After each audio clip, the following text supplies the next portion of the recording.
Hi, and welcome to this bite-sized video about redundancy. The following is not meant to provide a full understanding of your legal rights. We hope that this video will provide some basic information so that you can decide what next steps to take. We'll help to answer 4 basic questions. What is redundancy? Who can be made redundant? What are your rights if you are made redundant? And what you can do to challenge the redundancy. Let's start by answering the first question. What is redundancy? Redundancy is when an employee's employment ends because the employer needs to reduce their workforce. There are many reasons why you might be made redundant. It could be down to a change in the market conditions, meaning the demand for the company's goods or services has reduced. Or it could be down to technology being able to do part or all of your job. Therefore, the job you are hired to do may no longer exist, or the business you are employed by may be closing down, changing, or relocating. If you are made redundant, remember, you have rights. Let's now deal with the next question. Who can be selected for redundancy? You have to be chosen fairly for redundancy. Among the reasons that are not considered a fair basis for selection are your age or your gender, that you're pregnant, that you're a whistleblower, that you're a member of a trade union, or that you've tried to enforce a statutory right, such as asking for annual leave. Employers may make selection based on a number of different things, such as your length of service, your disciplinary record, your timekeeping, your performance, or a combination of all of these things. Many companies will ask employees to volunteer for redundancy and offer a redundancy payment and sometimes an enhanced redundancy payment for taking voluntary redundancy. However, bear in mind that it's up to the employer to decide who to select from the redundancy pool, but it must be fair.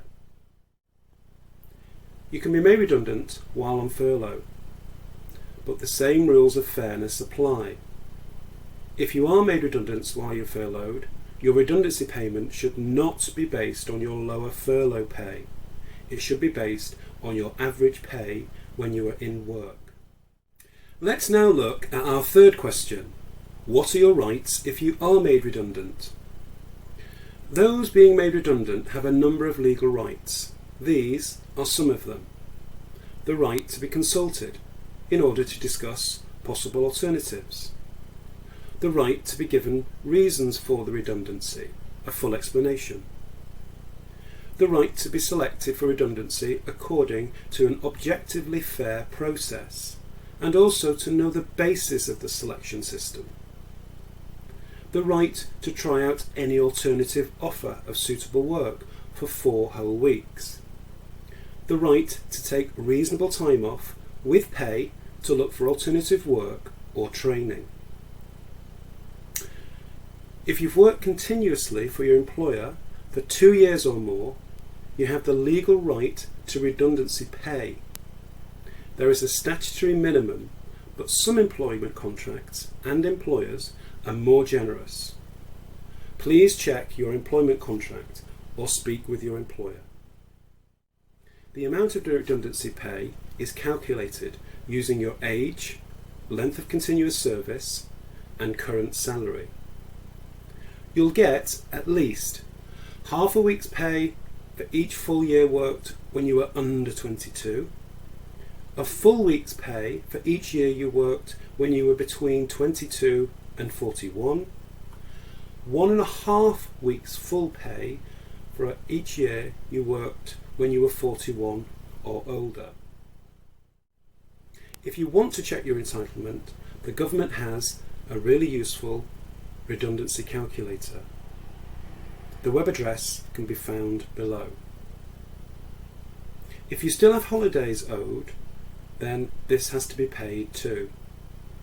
If the business has gone bust, then the redundancy pay may be provided by the government. Let's now look at our final question. What can I do to challenge the redundancy? When you have a dispute with your employer, it's always best to try and resolve it informally. If you can't resolve the matter informally, you should write to your employer and raise your concerns formally. Many companies have a grievance procedure for raising concerns. If you are unsure, please ask your employer for details. If you can't resolve the matter with your employer, you can make an application to the Employment Tribunal. You should speak with ACAS before you submit an application. ACAS's details can be found below. There are strict time limits for making an application to the Employment Tribunal. It is therefore very important that you don't delay taking action and seeking advice and information. It may be helpful to speak to your local Citizens Advice or contact ACAS on their helpline. Details can be found below. You'll find links below to organisations who can provide further helpful advice and information. We hope that this video has been helpful. Please watch out for further bite-sized videos.